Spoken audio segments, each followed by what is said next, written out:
Presenting sponsor Rashtriya Swasthya mission Gujarat. Special partner आपके PC में कौन रहता है, वायरस या Quick Heal. Silver partner safety king. Hindustan की बात 2021 सूरत से। जय श्री कृष्ण सूरत। नमस्कार, बहुत स्वागत, अभिनंदन। मैं माधुरी कलाल आप सभी का कर रही हूँ।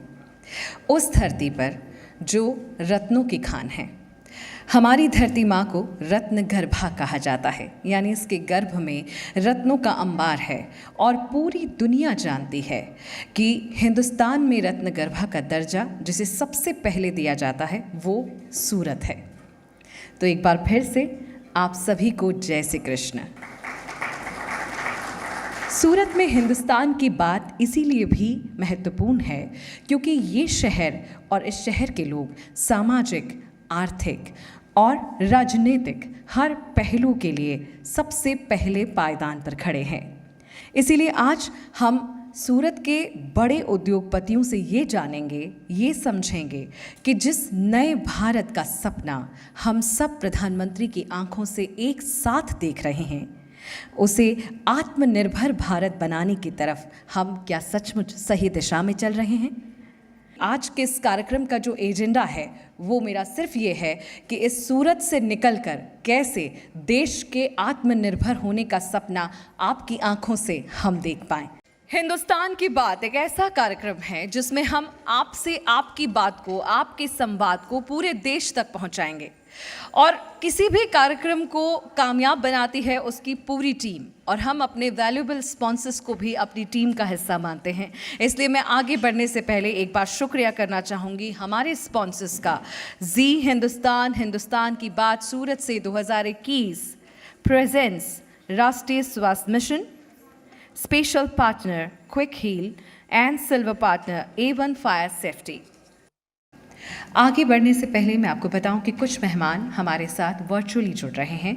मेरा जो पहला पैनल है राष्ट्रीय स्वास्थ्य मिशन से जुड़ी डॉक्टर धर्मांग ओझा और डॉक्टर हार्दिक पटेल, दोनों ही मेरे साथ अहमदाबाद से जुड़े हुए हैं, वर्चुअली जुड़े हुए हैं।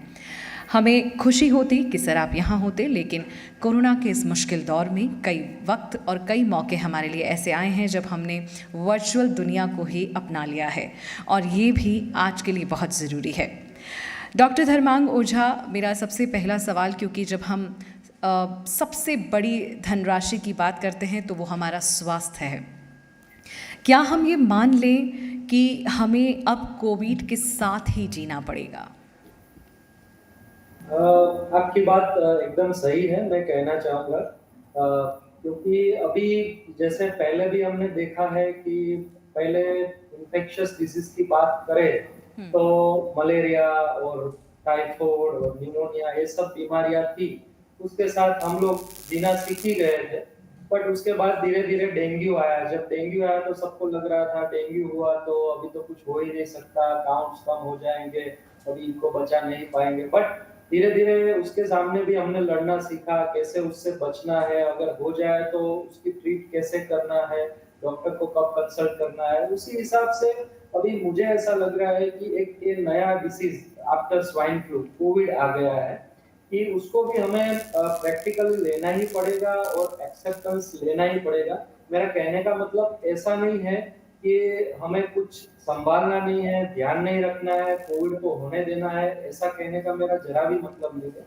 But we should not panic at least, ठीक है, and we should take proper precautions to avoid that. And in case we get affected with this COVID, then we have to consult doctor timely and we have to take advice of him or his, okay, और उसके हिसाब से आके accordingly हमें उसको उसके साथ लड़ने की तैयारी रखनी है। एक मेंटल प्रिपरेशन की बात है।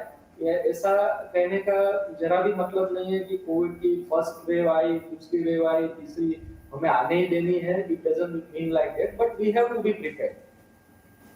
डॉक्टर हार्दिक पटेल, क्योंकि आप दोनों ही डॉक्टर हैं और आपको यहाँ बहुत लोग सुन रहे हैं, पूरा देश आपको सुन रहा है, वर्चुअली हमारे साथ अहमदाबाद से हैं, लेकिन थोड़ा शायद आवाज़ का प्रॉब्लम हो, पर मैं कोशिश करूँगी कि आपकी जो प्रॉपर बात है वो मैं लोगों तक पहुँचा पाऊँ। डॉक्टर हार्दिक, कोविड महामारी का हमारे जीवन में मनोवैज्ञानिक तौर पर बहुत असर पड़ा है। क्या इस बीमारी ने ज़्यादा लोगों को कमज़ोर किया है मानसिक रूप से? डेफिनेटली आपकी बात एकदम सच है। काफ़ी तो लोगों को आर्थिक, मानसिक, शारीरिक नुकसान हुआ है। हुँ, कोविड जब हुआ तब इनिशियली एक्चुअली गवर्नमेंट का कोई ऑप्शन बिज़नेस कम हो पाए। उस टाइम से जो रोज़गार था, धंधा था, सबका काफ़ी तक बंद हुआ। हुँ, उसमें काफ़ी बड़े उद्योग थे, काफ़ी छोटे उद्योग थे और जो लेबरर वर्ग था, वो भी काफ़ी अफ़ेक्ट हुआ। तो उसकी वजह से आर्थिक काफ़ी ज़्यादा नुकसान हुआ। अभी शारीरिक देखा जाए तो हमने देखा कि जो फर्स्ट वेव आई उसमें काफ़ी सीवियर वेव आई और काफ़ी लोग एक्सपायर हो गए। हुँ, सेकंड वेव उससे भी ज़्यादा सीरियस आई और उसमें तो हमने देखा काफ़ी यंग लोग जो अर्निंग पर्सन है, वो भी उसपे काफ़ी तक लोग अफ़ेक्ट हुए, एक्सपायर हो गए, कुछ-कुछ लोगों को मॉर्बिडिटी हुई। अब हम हुँ, लोग सोच भी रहे शायद थर्ड वेव आ सकती है, तो उसकी वजह से काफ़ी लोग शारीरिक नुकसान हुआ, कितने लोगों की दुखद अवसानी हुई है।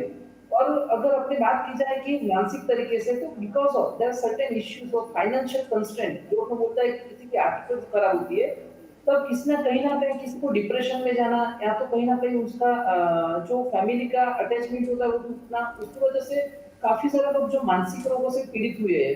तो हुँ, डेफ़िनेटली आपने तो कहा कि तीनों की तीनों तरफ से लोगों को नुकसान हुआ है। बट मैं एक चीज़ हमेशा कहूँगा कि कोई भी एक सिचुएशन आती है, किसी न किसी ज़िंदगी में कहीं न कहीं देश में कोई न कोई तंत्र में आती है। और जैसे बहुत जगह पे लोग खड़े हुए एक उस टाइम धैर्य रखना पड़ता है और हम इस सिचुएशन में धैर्य रखेंगे, तो डेफ़िनेटली ग्रेजुअली बाहर आ जाएँगे।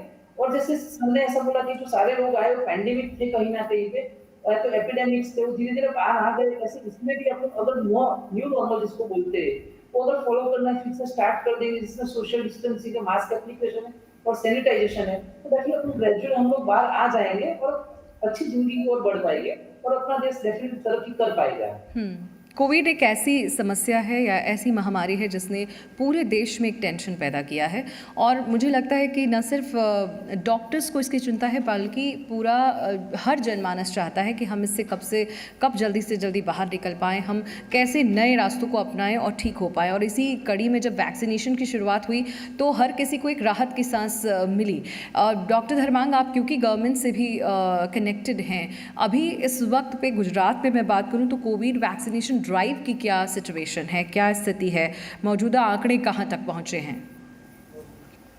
मैं कहना चाहूँगा कि अभी हमारे यहाँ गुजरात में कोविड वैक्सीनेशन जो प्रोग्राम है, जो आई थिंक जो लॉन्गेस्ट चेन है ऑफ वैक्सीनेशन, वो बहुत स्मूथली अभी चल रहा है। और जो जो बात कही जाए तो फ्रंट लाइन वर्कर्स है, उसमें हेल्थ केयर पर्सन है, जी। डॉक्टर्स है, नर्सेज है, लेबोरेटरी पर्सन है, वो सबका तो ऑलरेडी कोविड वैक्सीनेशन कंप्लीट हो गया है। और पिछले 1 डेढ़ महीने से आफ्टर 18 एज वाले सबका भी वैक्सीनेशन स्टार्ट हो गया है और काफी सारे लोगों ने सिंगल डोज तो ले ही लिया है, वो फिर कोविशील्ड हो या कोवैक्सीन हो। और मोर और लेस आने वाले थोड़े दिनों में 18 प्लस एज वाले ऑल द एज ग्रुप्स को मुझे लगता है वैक्सीनेशन कंप्लीट भी हो जाएगा। और जो गवर्नमेंट है वो काफी इसमें एक्टिव पार्टिसिपेशन कर रही है। और जहाँ भी वैक्सीनेशन बूथ्स है, वो चाहे अर्बन हेल्थ सेंटर हो, प्राइमरी हेल्थ सेंटर हो या फिर कुछ प्राइवेट हॉस्पिटल्स हो जिसको परमिशन दी है, वहाँ पे बहुत ही स्मूथली ये प्रोग्राम रन हो रहा है। And it is also connected digitally and they are also बिल्कुल। giving vaccination certificate digitally, and it is going like anything. I think compared to मैं ऐसा भी कहना चाहूँगा कि जो इंटरनेशनल कंट्रीज है उसके कंपैरेटिवली जी। our vaccination program is going very smoothly. इसमें कोई दो राय नहीं। डॉक्टर हार्दिक, कोविड ने कुछ भी अच्छा नहीं किया है, ये पूरा दुनिया जानती है, पूरा देश इसको समझ भी रहा है। लेकिन एक चीज़ बहुत बढ़ गई है कि हम लोग फिटनेस की तरफ झुकाव रखने लगे हैं। तो आप डॉक्टर हैं, फिटनेस मंत्रा क्या देंगे आप लोगों को? सी डेफिनेटली एक चीज़ सोच सकते कोविड ने बहुत सारी चीज़ें अपने साथ नेगेटिव की है, बट ग्रेजुअली जो कोविड आया उसकी वजह से अपना ध्यान जो गवर्नमेंट है, ऑफिसर्स है, डॉक्टर्स है, नर्सिंग स्टाफ है, पब्लिक का एक हेल्थ की तरफ ध्यान डेफिनेटली ऊपर गया है। अभी लोग काफ़ी हेल्थ कॉन्शियस हो गए हैं। ये अपने को पॉजिटिव तरीके से सोचना पड़ेगा और एक पॉजिटिव चीज़ कोविड के बीच में हुई है। और अभी आप देखा जाए तो सारे लोग हैं अपना परफेक्शन, फिटनेस या तो जो अपना फूड प्रोडक्ट्स है, जैसे पहले आउटसाइड फूड लिए जाते थे, आउटसाइड घूमना, खाना-पीना वगैरह बहुत था। और लोग जैसे जाते थे हिल स्टेशन घूमते थे और वो आउटसाइड आउटिंग भी बहुत होता था। बिकॉज़ ऑफ कोविड आया है, सारे लोग हेल्थ कॉन्शियस हुए, डाइट में काफ़ी चेंजेस आए, काफ़ी सारे लोगों को पेशेंट भी डॉक्टर पूछते हैं कि इम्यूनिटी बिल्कुल। डाइट इम्यूनिटी जो बढ़ाए ऐसे कौन से डाइट है वो उनको एडवाइस करो। और काफी सारे लोग अभी आप देखोगे सोशल मीडिया पे भी थोड़ी ये हंसने वाली बात होगी, लोग बट जिम में जा रहे हैं, फोटोज ले रहे हैं, वीडियोस में अपलोड कर रहे हैं, तो डेफिनेटली को दिख रहा है कहीं ना कहीं वो हेल्थ कॉन्शियस ज्यादा हुए, अपने लिए अच्छी बात है। तो कोविड के बाद को न्यू नॉर्मल के साथ भी सीखना जीना सीखना पड़ेगा, और लोग अभी ट्राई भी कर रहे हैं, शायद हम जल्दी से जल्दी उसमें बाहर आ जाएंगे। चलिए, बहुत बहुत शुक्रिया आप दोनों का हमारे साथ जुड़ने के लिए। और मैं चाहती थी, क्योंकि आप गवर्नमेंट से डायरेक्टली कनेक्टेड हैं, बहुत बहुत शुक्रिया डॉक्टर धर्मांग ओझा, डॉक्टर हार्दिक पटेल हमारे साथ जुड़ने के लिए इस कार्यक्रम में। चर्चा में बुलाऊंगी मैं अपने सेकंड पैनल को, जो उद्योगपतियों का एक बड़ा पैनल मेरे साथ जुड़ने वाला है। सेकंड पैनल में मैं सबसे पहले निवेदन करती हूँ founder and chairman SRK diamond से श्री गोविंद भाई ढोलकिया जी। बहुत बहुत स्वागत सर। मैंने फिर कहा कि आपकी सहजता को पूरा सूरत ही नहीं, पूरा देश जानता है, एंड इट्स आवर ऑनर कि आप यहाँ पर हैं। हमारे साथ जुड़ेंगे झूठा हेल्थ केयर के Shri Ketan Jhutha ji, please welcome sir. And Rajhans group के श्री जयेश देसाई जी, बहुत बहुत स्वागत सर आपका भी। और इसी पैनल में मेरे साथ रहेंगे NJ India invest private limited के श्री नीरज चौकसी जी। सर बहुत बहुत स्वागत आपका इस खास पैनल में जुड़ने के लिए। ढोलकिया जी, मैं सबसे पहले आप ही से शुरू कर रही हूँ, क्योंकि हम लोग एक कैंपेन चला रहे हैं वोकल फॉर लोकल, स्वदेशी अपनाओ, इन सब चीज़ों में मैं सूरत को अगर जोड़ूँ तो कैसे इसे सूरत का बिजनेस क्लास इसे राष्ट्रभक्ति से जोड़ रहा है, अपने बिजनेस को भी, अपनी पारंपरिक विरासत को भी। सबसे पहले सूरत वाले सुरतियों का हृदय बहुत विशाल होते हैं और एक कर्ण की भूमि है। कर्ण दानेश्वरी था, इसलिए सुरती लोग जो छोटा है या बड़ा है मगर वो देने में ही मानता है, उसके लिए सबसे ज़्यादा डोनेशन अगर होता है तो सूरत में से होता है।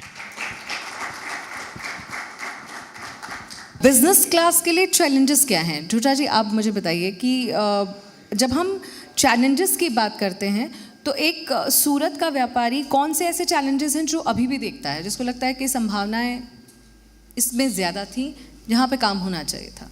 सूरत में देखो, सूरत की जो पहचान है डायमंड सिटी, टेक्सटाइल सिटी, और अभी जो ये जो फ्यूचर अभी हो रहा है वो IT इंडस्ट्री का धीरे धीरे जो बढ़ रहा है। तो अगर IT इंडस्ट्री को अगर थोड़ा सा अगर उसको हेल्प मिल जाए तो सूरत की एक और नई पहचान बन सकती है। मतलब ये कि कई सारे सेक्टर्स ऐसे हैं जिनकी संभावनाएं बढ़ रही हैं। लेकिन सर मैं आपसे जान रही हूँ, राजहंस ग्रुप की मैं बात करूँ, बहुत सारे ऐसे इंटरनेशनल कंपनीज़ हैं, कैडबरी हो गया, नेस्ले हो गया, आप क्यों उसमें, आपको कैसे लगा कि यहाँ से निकलकर एक चॉकलेट बिजनेस हुआ, या फिर इस तरह के बिजनेस को यहाँ संभावनाएं मिलेंगी, या देश में ऐसे अपनाया जाएगा, या इस बिजनेस से हम देश की अर्थव्यवस्था में हेल्प कर पाएंगे? संभावना इस तरह से लगी कि जो गुजरात और जो सेंट्रल के अंदर, जब नरेंद्र भाई यहाँ के चीफ मिनिस्टर थे, तब कुछ हम एक मीटिंग्स में बैठे थे, बिजनेसमैनों की मीटिंग थी, तब सर ने बोला था कि आप अलग अलग बिजनेस के अंदर और गुजरात के अंदर आपको क्या इंफ्रास्ट्रक्चर चाहिए, क्या फैसिलिटी चाहिए। तो हमने बात की उसको, और उसने बोला चैलेंजिंग बिजनेस जो होता है वो आप करो। तो हमने सोचा कि हिंदुस्तान के अंदर जो कंपटीशन, किस बिज़नेस के अंदर कंपटीशन कम है। तो मैंने देखा तो चॉकलेट इंडस्ट्री जो 16-17 हज़ार करोड़ की हिंदुस्तान की मार्केट है, और इसके अंदर 2 ही प्लेयर है, तो 2 प्लेयर, और वो दोनों प्लेयर समझो मल्टीनेशनल कंपनी दोनों थी। तो हमने सोचा, तो हमने जब सोचने से पहले हमने वो देखा कि ये कंपनी को, जो हम इस 2 कंपनी को हमको करना है, तो हमको पहले टेक्नोलॉजी, क्वालिटी, इंफ्रास्ट्रक्चर, ये सब कुछ हमको करना पड़ेगा। तो लगभग हमने 200 करोड़ रुपया के इन्वेस्टमेंट से हमने फैक्ट्री डाली। और जब हम फैक्ट्री डालने से पहले हमने सर के साथ बात की थी, तो सर ने बोला go ahead, if you want any permission from Gujarat government that time, तो हमको सिंगल विंडो के अंदर ऑल परमिशंस हमको दे दी, और प्रोत्साहन भी दिया। इसके अंदर फूड के अंदर कुछ सब्सिडी भी थी। तो इसके लिए हम ये बिज़नेस के अंदर आए कि जो कंपटीशन, और आज हम हिंदुस्तान की 3rd largest chocolate factory. Gujarat में व्यापार बसता है। मैं सूरत जब आ रही थी तो मतलब ये मेरा अपना एक्सपीरियंस है। मैं आपसे नीरज चौकसी जी अगला सवाल लूँगी क्योंकि मैं यहाँ पहले भी आई हूँ और जब भी आई मुझे ऐसा लगा कि जब आप बाहर से सुनते हैं ना तो गुजरात एक बड़ा एस्पेक्ट है। उसमें छोटे शहरों में सूरत को हम गिनते हैं कि अच्छा सूरत जा रहे हैं, अच्छा ठीक है। लेकिन जब मैं यहाँ पहली बार आई थी तो मैं शॉक्ड थी। मैंने पूरा दिन सूरत घूमा, मैं पहले एक मार्केट देखने गई। सो I went that Sardar Vallabh भाई पटेल जहाँ पूरा हीरा व्यापारी बैठते हैं। मेरा एक्सपीरियंस बता रही हूँ, मुझे ऐसा लग रहा था कि यहाँ मतलब हमारे यहाँ सुबह सब्जी जैसे बिकती है वैसे यहाँ हीरा बिकता है। तो ये शॉकिंग था। फिर मैं पूरा टेक्सटाइल मार्केट घूम के आई। मतलब मैंने रिसर्च किया आपके शहर पे, ऐसे ही मैं नहीं बैठी हूँ। तो हमारी टीम जब अभी आ रही थी तो हम लोग ट्रैवल बाय रोड आए थे अहमदाबाद से। तो हमने कहा कि मेरी जो टीम थी उन्होंने कहा कि देखिए हम सोना चाहते हैं, हम बहुत शहरों में घूम रहे हैं। तो मैंने उनसे कहा कि आप सोइएगा मत। अहमदाबाद से वडोदरा होते हुए अगर आप सूरत आ रहे हैं तो आंखें खुली रखिएगा। एक तरफ आपको मॉडर्न दिखेगा, दूसरी तरफ यहाँ की पारंपरिक जो चीज़ें हैं वो यहाँ के कोर में बसती है, यहाँ से आप निकाल ही नहीं सकते। And this is your quality. मुझे लगता है यही यहाँ की सबसे बड़ी पहचान है। लेकिन इस पहचान में अगर चौकसी जी हम बाहर के लोगों को इनवाइट करना चाहें तो इस शहर में इस ज़मीन में कितनी संभावना है? जब आप निवेश की बात करते हैं, जब आप और लोगों को अपने साथ जोड़ने की बात करते हैं। देखिए मैं मेरे कंपनी की बात करूंगा। तो 94 में हमने बिजनेस चालू किया तो financial services mutual fund distribution हम करते थे। हाँ। तो अपना जो फाइनेंशियल कैपिटल है वो बॉम्बे माना जाता है। तो एक समय था कि जब हमारे लिए भी डिसीजन लेना था कि हम हमारा हेडक्वार्टर बॉम्बे शिफ्ट करें या हम सूरत में ही रखें। बट हमको ऐसा लगा कि जो सूरत का कल्चर है, जो सूरत की भूमि है, यहाँ पे जो लोग मिलते हैं, कई बार ऐसा होता है कि हमको लगता है कि वो अंग्रेज़ी अच्छी नहीं बोलते हैं। बट जैसे हमारा आईटी के ऊपर पूरा फाइनेंशियल सर्विसेज का बिजनेस है तो हम आईटी के लोगों को लेते हैं। 350 लोग हैं हमारे आईटी में, वो यहाँ के ही साउथ गुजरात के ही लोग हैं। तो जब हमने उनको ट्रेन किया और जो आज हमारा आईटी का प्लेटफॉर्म है डिस्ट्रीब्यूशन में, आज probably we are the largest. हम लोग करीब 1 लाख करोड़ का AUM मैनेज कर रहे हैं और करीब 35 लाख इन्वेस्टर्स है।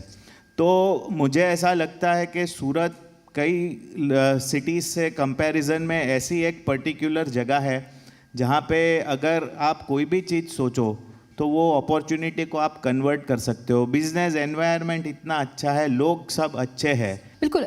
एक और चीज़ है, आप जब सूरत पे घुसते हैं तो बहुत सारे फ्लाईओवर्स दिखेंगे आपको। मतलब पूरी डेवलप्ड सिटी है। उसमें ढोलकिया जी कुछ नया करने के लिए किसी पॉलिटिकल पार्टी के पास कुछ नहीं बचता है, अगर मैं मतलब ईमानदारी से बोलूँ तो। लेकिन एक बिजनेसमैन को पता होता है कि ये चीज़ अगर नहीं हुआ तो आगे लॉन्ग टर्म में नुकसान होगा। ऐसी कौन सी चीज़ें हैं जो आपने अपने अनुभव से महसूस की हो? थोड़ा मैं डायमंड का बिल्कुल, इसीलिए मैं विशेषता है, मैं सब दिखाता हूँ कि डायमंड में सबसे पहले वर्ल्ड में जो 100 डायमंड बनते हैं उसमें से 92 इंडिया में बनते हैं और 92 में से 85 ओनली मेकिंग इन सूरत। वाह। 100 में से 85 सूरत में बनते डायमंड हैं। जो सिर्फ आप कभी लोगों के लिए ख्वाब ही होता है सर। तो वो ख्वाब आप ऐसे पूरा करें। और उनकी दूसरी विशेषता ये है कि पोल्यूशन है ही नहीं, नो धुआं। इलेक्ट्रिक में 1 हॉर्स पावर में 4 लोग काम करते हैं। अगर दूसरा कोई बिजनेस होता है तो उसमें 10 हॉर्स पावर में 1 आदमी करता है। तो एकदम पोल्यूशन कंट्रोल है, इजी मूविंग। दूसरा जगह ज़्यादा नहीं घेरते। डायमंड बिजनेस में खाली आउट गोइंग मनी है, ये किसी को मालूम नहीं। डायमंड में बाहर से लाके ये 50 साल में किसी ने भी करोड़ रुपया 2 करोड़ रुपया इन्वेस्ट नहीं किया कि भाई कोई बड़ी कंपनी आई 50-100 करोड़ इन्वेस्ट किया। हाँ। ऐसा किसी ने नहीं किया। डायमंड वाले ने खुद अंदर से मजदूरी की और शुरू किया एकड़े एक से।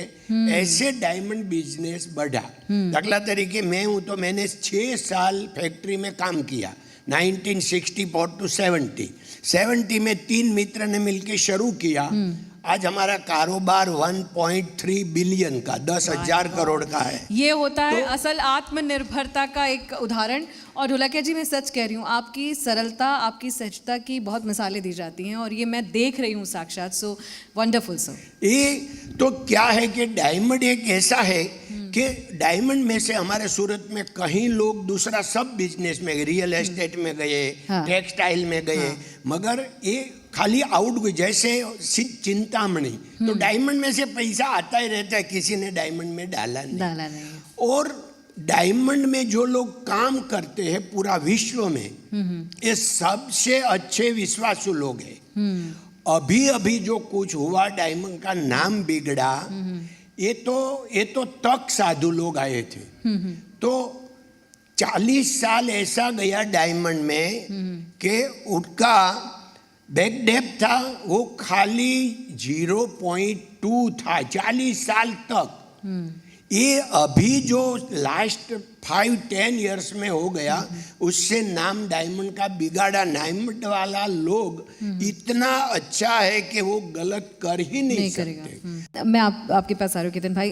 एक बहुत महत्वपूर्ण ये होता है कि जब आप किसी शहर के अर्थव्यवस्था की बात करें तो उसमें अर्थव्यवस्था का भी स्वास्थ्य ठीक रखना पड़ेगा। तो अर्थव्यवस्था के स्वास्थ्य को ठीक रखने के लिए आपकी ओपिनियन में क्या क्या पॉइंट्स हैं जिनको खासकर बिजनेस क्लास को ध्यान रखना है? देखो, आज के दिन में है ना, हेल्थ केयर बहुत महंगा हो गया है। और आज इंडिया जो है ऑलमोस्ट काफ़ी लोग बिलो पॉवर्टी लाइन है। हाँ। किसी के पास हेल्थ इंश्योरेंस नहीं है। तो मेरे हिसाब से जो अभी मोदी जी का गवर्नमेंट जो जनरिक को प्रमोट कर रही है, कि जिसकी वजह से जो क्रॉनिक डिसीज़, जो लाइफस्टाइल डिसीज़ बोलते हैं, कि महीने की 10,000 15,000 रुपये की मेडिसिन होती है, तो अगर वो उसको जनरिक का पहले मैं बता दूं कि जनरिक ये है कि एक्टिव फार्मास्यूटिकल इंग्रेडिएंट्स जो है, API बोलते हैं, तो वो सेम है, उसका जो केमिकल कंपोजिशन है वो सेम है।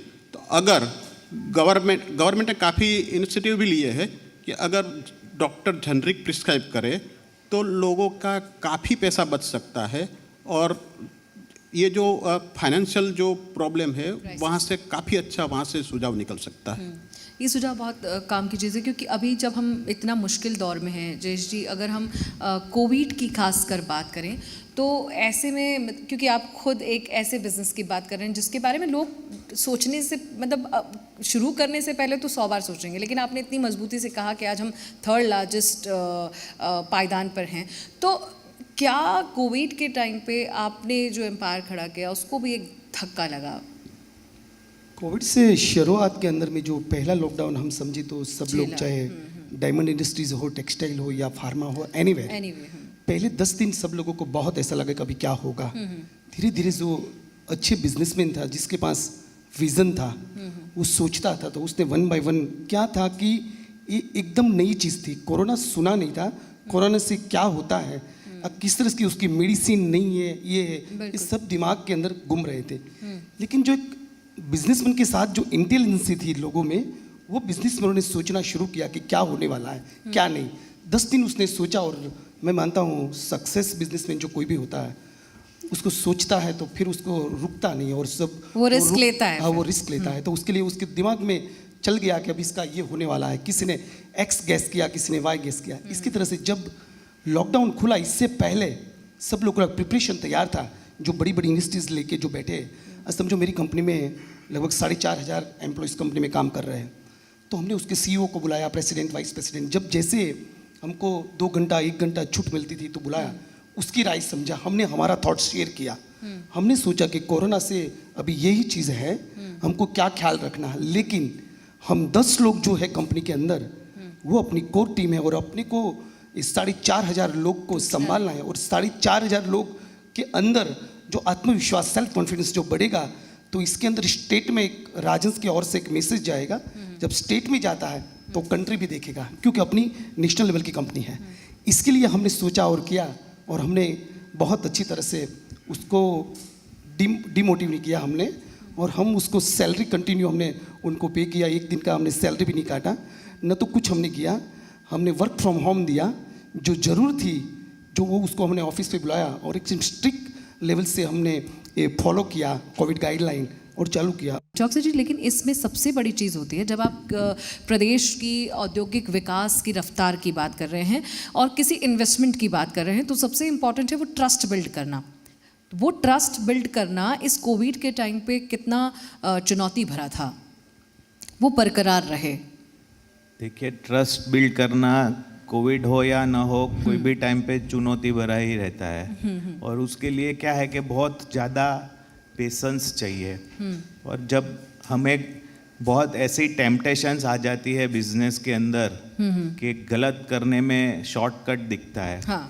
तो ट्रस्ट तभी बिल्ड होता है कि ऐसे समय में हम हमारा कंपोजर रखें, हम धीरे धीरे चले। और अगर लॉन्ग टर्म आप सही कदम करोगे, कस्टमर्स को, जितने भी स्टेक होल्डर है, सबका इंटरेस्ट बरकरार होना चाहिए। जैसे एम्प्लॉयज़ का भी इंटरेस्ट बरकरार होना चाहिए, जो आपके कस्टमर्स हैं उनका भी इंटरेस्ट, सरकार के तरफ भी जो आपका जिम्मेदारी है एज अ बिजनेस, जो भी कॉरपोरेट सोशल रिस्पॉन्सिबिलिटी है, नहीं कि एक टैक्स के पॉइंट ऑफ व्यू से आपने कॉरपोरेट सोशल रिस्पॉन्सिबिलिटी को निभाया, बट जो आपको मिला है वो आपको देना है। तो उस तरह से आई थिंक एक ट्रस्ट बिल्ड होता है। मुझे लगता है कि इसका कंक्लूजन पे मैं जाऊं तो अगर आत्मनिर्भर भारत की हम बात कर रहे हैं तो हम अपने दायित्व को भी समझें।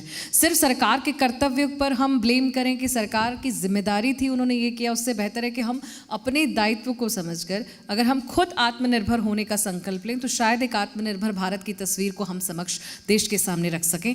बहुत बहुत शुक्रिया आप हमारे साथ जुड़ने के लिए।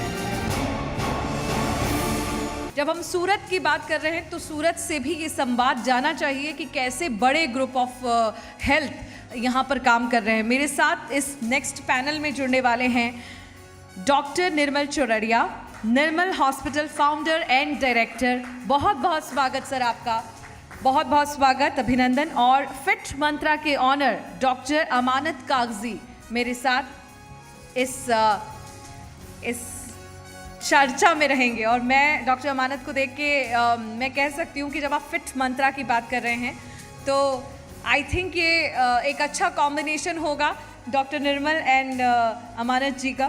तो आप बैठिए, मैं इस चर्चा को शुरू करूँगी। हम लोग जब प्रदेश के और ख़ासकर शहर की तरक्की की बात करते हैं तो मैंने सर गलत नहीं कहा कि हम निवेश सबसे पहले स्वास्थ्य पर कर लें तो ज़्यादा अच्छा है। एक डॉक्टर होने के नाते पहले आप ये तो मुझे एक्सप्लेन कर दीजिए कि सूरत का स्वास्थ्य कैसा है। देखिए, सूरत का स्वास्थ्य तो पूरे हिंदुस्तान में सबसे अच्छा है। एक समय था जब सूरत को सबसे गंदा शहर माना जाता था। आज सूरत नंबर 2 सिटी है, स्मार्ट सिटी में नंबर 1 सिटी है और हेल्थ पैरामीटर्स में भी one of the best cities है। तो सूरत का स्वास्थ्य बहुत ही अच्छा है। सूरत का स्वास्थ्य अच्छा है सर, ये समझा रहे हैं और इतने सरल तरीके से सर आप समझा रहे हैं कि बहुत सारे ऐसे परिदृश्य हैं उसके कि मुझे उस पर जाना पड़ेगा। बहुत सारे पॉइंटर्स हैं क्योंकि एक मुश्किल दौर से हम निकले हैं, कोविड का टाइम। डॉक्टर अमानत, आप बहुत बड़े ग्रुप्स के साथ जुड़ी हुई होंगी और सबसे अहम ये है कि कई लोगों के साथ आपकी चर्चा होती है। फिट मंत्रा क्या है, पहले तो मुझे ये बताइए, सूरत में फिट मंत्रा कैसे काम कर रहे हैं? So yes, Fit Mantra is a group of very well qualified dietitians which is serving the society for their goals. So basically नाम इसलिए फिट मंत्रा रखा गया कि हम चाहते हैं कि लोगों का पर्सपेक्टिव ऑफ फिटनेस बदले। आज तक ये था कि पतले होना फिट होना है, बट थिननेस फिटनेस अलग चीज़ है। सो वो बहुत क्लियरली डिफाइन करता है फिट मंत्रा। मतलब आप पतले हैं इसका मतलब ये नहीं है कि आप फिट हैं। आपका स्टैमिना क्या है, आप कैसे काम करेंगे? मुझे लगता है आप सूरत के लोगों को आज वो मंत्रा देकर जाएंगी। बिल्कुल। लेकिन sir, on a serious note, हम लोग एक मुश्किल दौर से गुजरे हैं और ऐसे में पूरा जो आपका हॉस्पिटल है या पूरा जो ग्रुप है वो कैसे काम कर रहा है कोविड में, खासकर लोगों की कैसे मदद कर रहा है? लोगों से सीधे, मैंने फिर कहा कि संवाद जो है वो हमारे जीवन में बहुत ज़रूरी है। पेशेंट्स के साथ संवाद होता होगा आपका डायरेक्टली, कैसे डील कर रहे हैं उस चीज़ को आप? देखिए, मैं आपको थोड़ा भूतकाल में ले जाना चाहूँगा। सूरत ने स्वास्थ्य की दृष्टि से बहुत ख़राब पीरियड देखा था, जब सूरत में फाल्सीफेरमेलिया के केसेस होते थे, डेंगू के केसेस होते थे, उसके बाद में 94 में प्लेग हुआ, फिर यहाँ पे जब बाढ़ आई तो बाढ़ की बीमारियाँ भी हुई। लेकिन आपने देखा, आप खुद थोड़ी देर पहले कह रही थी कि सूरत कितना स्वच्छ शहर बन गया। और ये बीमारियों में हमने ये देखा कि जो मेडिकल फ्रेटर्निटी ऑफ सूरत है, उसने हमेशा अथॉरिटीज़ के साथ मिलकर काम किया। चाहे वो प्लेग का के हुआ, चाहे बाढ़ आई, उस समय जो बीमारियां हुई, हमने हमेशा अथॉरिटी के साथ काम किया, क्योंकि ये पाया गया कि जब पब्लिक प्राइवेट पार्टनरशिप होती है तभी आप बेस्ट हेल्थ केयर कम्युनिटी को डिलीवर कर सकते हो। और ये एक्सपीरियंस जो हम लोगों को था, जिसके कारण जब कोविड की शुरुआत हुई इंडिया में, हमें ये समझ में आ गया था कि पूरा वर्ल्ड इससे ग्रसित होने वाला है। WHO ने इसको पैंडेमिक ऑलरेडी डिक्लेयर कर दिया है, तो इंडिया भी बचेगा नहीं और सूरत भी इसके चपेट में आएगा। 1-1.5 महीने बाद में जब समझ में आया कि केसेस बहुत बढ़ रहे हैं, तो हमने 2 बड़े अस्पताल जो 100 बेड से ज़्यादा थे उनको कोविड में डेजिग्नेट किया। और उसके बाद में जब केस बढ़ने लगे तो सूरत की लगभग सभी हॉस्पिटलें कोविड में जुड़ी और सरकार के साथ मिलकर, अथॉरिटी के साथ मिलकर अपने 30 to 50% बेड्स हमने अलॉट किए कि जिसमें कोरोना के केसेस हम हैंडल कर पाए। कोविड का टाइम ऐसा टाइम आया जिसने हर किसी को झकझोर दिया। आप सोचिए कि पहले जब हम कोई प्राणायाम करने की बात करता था या योगा करने की बात करता था या अपने आप को फिट रखने की बात करता था, तो लोग उसे सेकंड प्रायोरिटी समझते थे। पहले काम पे भागना है, ऑफिस के लिए निकलना है। लेकिन अब लोगों को पता है कि आपने अगर अपनी हेल्थ पे इन्वेस्ट नहीं किया तो आप बहुत कुछ खो देंगे। तो उसके लिए आप कैसे काम कर रहे हैं? मैंने सुना है कि आप एक मोबाइल एप्लीकेशन के ज़रिए भी। यस जब पेंडेमिक स्टार्ट हुआ सूरत में, स्पेशली जब लॉकडाउन हो गया, एवरीबडी वॉज लूजिंग सम और the other loved ones. The only thing that हमने लूज़ नहीं किए वो थी होप। और इसी होप को पकड़े हुए हमने पूरा एक्सपीरियंस किया लोग यहाँ पे क्या मिस कर रहे हैं। हेल्थ क्यों? क्योंकि जब तक उन्हें वो डिजीज़ हो नहीं जाती या एक्सपीरियंस नहीं हो जाता, तकलीफ़ें बढ़ती नहीं हैं, वहाँ तक वो चलता है। ठीक है, मतलब हमारा सबसे मतलब ये है कि जब तक आपको थायराइड नहीं होता तब तक आप थायराइड के बारे में पढ़ते नहीं हैं, जब तक आपको डायबिटीज़ नहीं हो जाता तब तक आप उसकी तरफ ध्यान नहीं देते। नहीं, ऐसा भी नहीं कहूँगी। इनफैक्ट डायबिटीज़ होती है, बट वो डायबिटीज़ से अभी कोई और तकलीफ़ नहीं हुई है, जिसको हम कोमोर्बिडिटीज़ भी कहते हैं। कोविड में हमने देखा जिनको कोलेस्ट्रॉल्स बहुत थे, जिनको डायबिटीज़ थी, वो सबसे ज़्यादा सफ़र किए हैं। सो वो कंडीशन जब तक नहीं आ जाती, जब तक बर्दाश्त के बाहर नहीं होता, वहाँ तक हम अलर्ट ही नहीं होते। So this was one parameter जो हमने स्टडी किया। दूसरा चीज़ हमें लगा कि यस, हम सब घर से काम कर रहे थे। इनफैक्ट जो नॉर्मल प्रैक्टिस थी उससे डबल काम किया, घर से किया, मगर लोगों को एक पर्सनल टच जो होता है वो मिस आउट था। सो वो मिस आउट पोर्शन को लोगों तक इवनली पहुंचाना and then to go to a mass, ऐसा नहीं कि सिर्फ सूरत में करना है। हम चाह रहे थे कि हम जितना दूर तक किसी को भी हेल्प कर पाए, तो वो कैसे करना है। एंड देन हमने स्टडी किया कि यस, एक mobile application will be the best practice, जहाँ पे हम हर सर्विस उन्हें सिमिलर प्लेटफॉर्म पे दे सकते हैं, चाहे वो सूरत हो या ना हो। And then we launched it. आप एनवायरनमेंट के लिए भी आप लोग काम करते हैं? एनवायरनमेंट के लिए yes we do, but then are total office is totally environment friendly, like no paperwork, save trees, we follow that. So हमारी हर चीज़ आपको मोबाइल पे अपने फिंगर टिप्स पे ही मिलेगी। मतलब आप इतना टैक्स सेवी हो गए कि आपने पेपर वेपर सब छोड़ दिया। लेकिन उसका एक पॉजिटिव चीज़ ये है कि आप लोगों को ये भी समझा रहे हैं कि आप कागज़ बचाइए, पेड़ बचाइए। हाँ, यस, ये नीडेड है ना। हम जिस एनवायरनमेंट में रहते हैं वो सबसे ज़्यादा आपकी हेल्थ पे अफेक्ट करता है। और अभी ये सारी चीज़ें तो हम देख रहे हैं, हमें कितना फ्रेश ऑक्सीजन चाहिए। हमने देखा जब ये 6 महीने लोग घर पे बैठे, कितना क्लीन एनवायरनमेंट हुआ। सो कितना मज़ा आ रहा था ना लोगों को बाहर जाते हुए। अच्छा, इतनी दूर तक दिखता है, फॉगी नहीं है, पोल्यूशन नहीं है। तो ये सारी चीज़ें भी हमारे लिए और हमारी आने वाली फ्यूचर जनरेशन के लिए बहुत ज़्यादा इम्पॉर्टेंट रहने वाली है। तो हमें ही स्टार्ट करना है, अपनी जनरेशन्स के लिए सेव करके रखना है। So this is what we believe. मुझे लगता है कि वो स्वच्छ भारत, स्वस्थ भारत और बिल्कुल। समृद्ध भारत का सपना ऐसे ही पूरा होगा। बहुत बहुत शुक्रिया Thank you. निर्मल जी हमारे साथ रहने के लिए, अमानत जी हमारे साथ रहने के लिए। मैं चाहूँगी नितिन जी प्लीज़ एक बार वो बहुत जो ख़ास स्मृति चिन्ह है हमारी तरफ से वो आपको हम भेंट करें, क्योंकि हम चाहते हैं कि जब जब आप वो ट्रॉफ़ी देखें तो आप हिंदुस्तान की बात को याद करते रहें। A big thank you from Zee Hindustan. Zee Hindustan, Hindustan की बात सूरत से। और अब मैं, क्योंकि सूरत से हम ये बात आगे बढ़ा रहे हैं, अब मैं चाहूँगी कि मैं नेक्स्ट जो मेरा पैनल है उसको बुलाना शुरू करूँ। मेरे साथ जुड़ने वाले हैं A1 फायर सेफ्टी के डायरेक्टर श्री मनदीप संधू जी। सर बहुत बहुत स्वागत है आपका हमारे साथ इस कार्यक्रम में जुड़ने के लिए। जी हिंदुस्तान प्रेजेंट कर रहा है हिंदुस्तान की बात सूरत से 2021। बहुत बहुत स्वागत सर। हमारे साथ इसी पैनल में जुड़ेंगे अजमेरा फैशन के डायरेक्टर श्री अजय अजमेरा जी। अजय जी बहुत बहुत स्वागत सर आपका, और आपकी पूरी प्रेजेंस हमारे लिए इम्पोर्टेंट रहेगी, हम ऐसा मानते हैं। और एक खास मेहमान हमारे साथ और जुड़ रहे हैं श्री राधे डेयरी फार्म के डायरेक्टर श्री भूपत सुखाड़िया जी। बहुत बहुत स्वागत सर।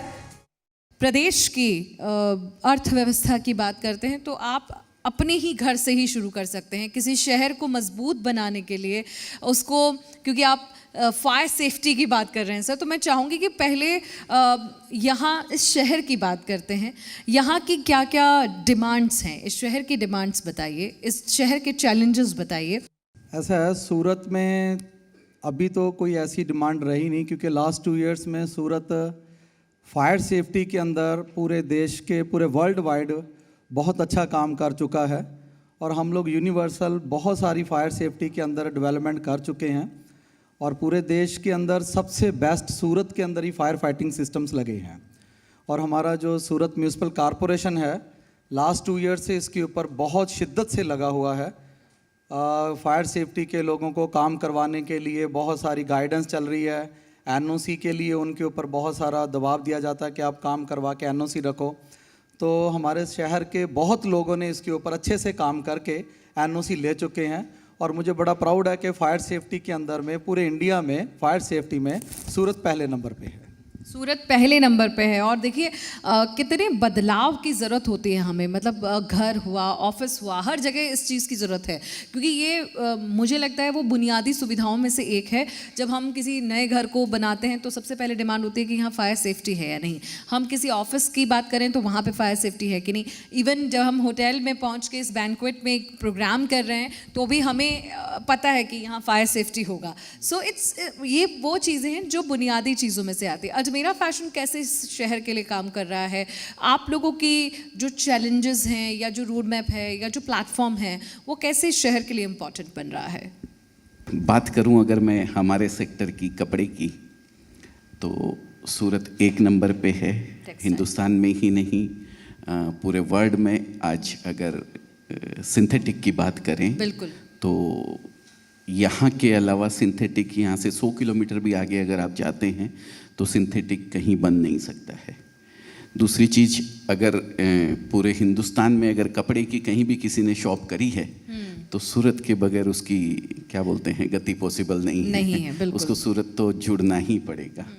तो कपड़े के लिए इतनी बड़ी मंडी है, यहाँ आपने इसको चूज़ किया है सूरत को, और सूरत में टेक्सटाइल में आपने मुझे चूज़ किया लिया अपनी बात को रखने के लिए, उसके लिए भी मैं बहुत बहुत धन्यवाद कहना चाहूँगा आपको। Thank you very much. Bhupat ji, Shri Radhe dairy farm कैसे नया सूरत के लिए नई निवेश की संभावनाओं को बढ़ाता है, कैसे शहर में लोगों की डिमांड्स को पूरा कर रहा है? हर एक सिटी की या तो पॉपुलेशन की कोई ना कोई डिमांड तो रहती है। जैसे मैं बात करूँ, अभी कोविड का पीरियड चल रहा है, तो रिसेंटली खास करके वराछा में जो कोविड सेंटर चल रहा था, तो हर एक लोगों को रिक्वायरमेंट ही थी कि किसी न किसी का जो प्रॉब्लम था वो सॉल्यूशन मिले कहीं तरह से उसको। तो यथाशक्ति एज ए बिजनेसमैन हमने वो हिसाब से हमारा जो भी तन मन धन लगा के हमने वो प्रोवाइड किया सब लोगों को। तो रिक्वायरमेंट के हिसाब से फुलफिल भी होना चाहिए हर एक चीज़, ये मेरा मानना है। मुझे लगता है कि रिक्वायरमेंट्स के साथ साथ कि कोई व्यक्ति अगर ये समझ रहा है कि उसकी सोसाइटी को क्या चाहिए होगा, जैसे हम फायर सेफ्टी की ही बात कर लें सर, तो इवन फायर सेफ्टी कैसे वो बदलाव ला पा रहा है, जिस बदलाव की मैं बात कर रही थी कि अब हम चेंजेस को बहुत ऑप्ट करते हैं, हम कोप अप करते हैं चीज़ों के साथ। नए जो बिल्डर्स होंगे या जो नए इन्वेस्टर्स होंगे, जो ऑफिस या रियल स्टेट की मैं सेक्टर की बात कर रही हूँ, वो लोग भी आपको खुद से अप्रोच करते होंगे, इस तरह का एक रोड मैप होगा। हाँ जी बिल्कुल, हमारे सूरत में जो इंफ्रास्ट्रक्चर आ रहा है उसके अकॉर्डिंगली जो सेफ्टी मेजर्स होते हैं एज पर लॉ, हम लोग एनबीसी के अकॉर्डिंगली यहाँ पे सब काम करते हैं, national building code of India. फिर हमारा एक गुजरात स्टेट का अपना भी एक GDCR है, तो उसके अंदर जिस तरह से फायर सेफ्टी को देखा जाता है तो वो एक हाई एंड है कि हम लोग अगर 20 फ्लोर की बिल्डिंग बना रहे हैं तो उसके लिए ये प्रोविजंस होने चाहिए। इसी तरह से इंडस्ट्री के लिए है, टेक्सटाइल मार्केट्स के लिए हैं, सबके एक प्रोटोकॉल सेट हैं। और वो जो प्रोटोकॉल्स बने हैं सेफ्टी के मेजर्स को लेके, वो इस लेवल तक हैं कि कभी भी कोई फायर होता है तो उसको इमीडिएटली कंट्रोल किया जा सकता है, क्योंकि वो ऑटोमेशन सिस्टम्स लग रहे हैं सब जगह पे। और सूरत, मैं फिर से कहूँगा आपको कि सूरत के अंदर में आज की डेट में बहुत अच्छे हाई फाई सिस्टम लग रहे हैं। यहाँ के बिल्डर्स इसके ऊपर बहुत सारा ध्यान दे रहे हैं, और ख़ासकर हमारे जो फायर डिपार्टमेंट है, हमारे जो चीफ फायर ऑफिसर हैं या कमिश्नर साहब हैं, तो उन्होंने इसके ऊपर बहुत स्ट्रिक्टली सब लोगों को कहा है कि भाई आप फायर सेफ्टी का अच्छे से काम करें और उसका NOC लें। और जब तक ये एक NOC का इन्होंने प्रोटोकॉल सेट किया कि भाई NOC लेना ज़रूरी है, तो उससे बहुत सारे लोगों में अवेयरनेस बढ़ी है। तो वो अवेयरनेस अभी इस लेवल तक चले गई है कि जैसे मैंने पहले बताया कि इंडिया में बहुत फर्स्ट नंबर पे चल रहा फायर सेफ्टी में, क्योंकि यहाँ पे छोटे से छोटे दुकान भी NOC लेता है, दुकान का ऑनर जो एंटरप्रेन्योर है वो भी ले रहा है। कोई बड़ी इंडस्ट्री है, कोई ऐसा स्केल नहीं है कि इसको NOC नहीं लेना। कोई भी छोटे सा रेस्टोरेंट है, कोई साइबर कैफ़े है, उसको भी NOC लेना है। उसके पास में एक सेफ्टी का फायर एक्सटिंग्विशर्स या कोई भी डिटेक्शन सिस्टम, स्मोक डिटेक्टर वगैरह, अलार्म सिस्टम, ये सब कंपलसरी किया गया है, और उनको NOC लेने के बाद ही आगे का उनका प्रोसेस होता है। तो ये मेरे ख्याल से हमारे लिए बहुत अच्छी बात है कि सूरत से बहुत सारे दूसरे शहरों में भी बहुत सारे कॉल आते हैं, जैसे इंदौर से भी आते हैं, चंडीगढ़ से आते हैं कि आप लोग ये कर रहे हो तो हमारे यहाँ पे भी ऐसा करना है। तो हम लोग सूरत के अंदर इतना एक्सपीरियंस आ चुका है अभी पिछले 2-3 इयर्स के अंदर में हमारे फायर डिपार्टमेंट के थ्रू, कि यहाँ पे बाहर जो जाकर लोग देखते थे कि हमने जी सिंगापुर में मुस्तफा मॉल में ये देखा, जर्मनी में ये देखा, तो अभी प्राउडली हम बोलते हैं कि जो आपने देखा तो हमारे सूरत में है।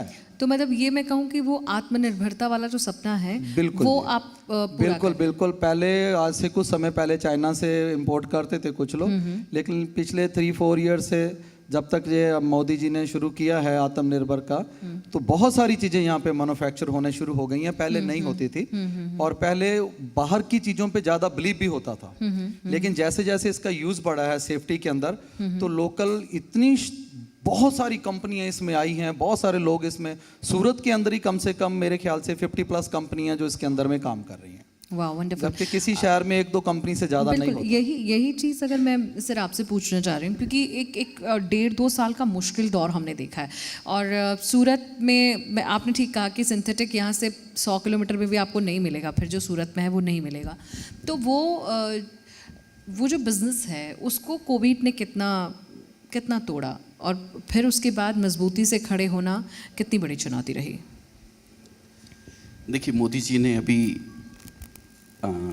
आपदा को अवसर में बदलने का जो एक सूत्र दिया है, मैं उसी को बड़ा करते हुए सिर्फ इतनी सी बात कहना चाहूँगा कि ईश्वर हमें कुछ बड़ा देना चाहता है ना, तो वो मुसीबतों की पोटली में लपेट के देता है। ये जो कोरोना मुसीबतों की पोटली लेके आया था, इसमें से हम लोगों को जो गिफ्ट मिला वो मिला डिजिटलाइजेशन।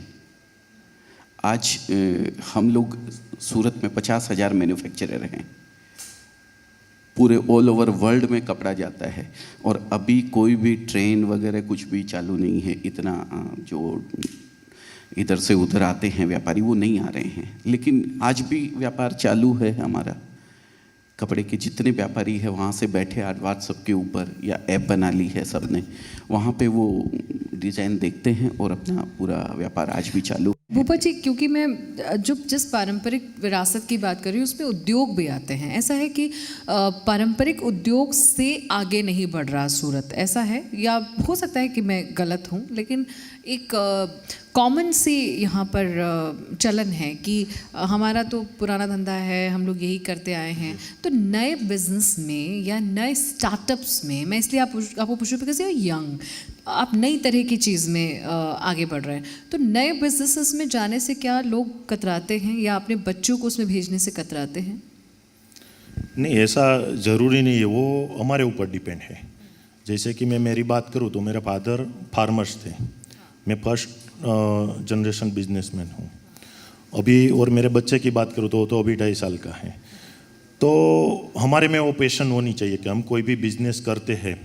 तो हमारे बुजुर्ग कहते थे कि कोई भी बिजनेस करो तो मिनिमम 1000 डेज उसको स्पेंड करो, कि आपको कोई भी बिजनेस डेवलप करने का है तो आपको वो स्पेंड करना पड़ेगा वो टाइम।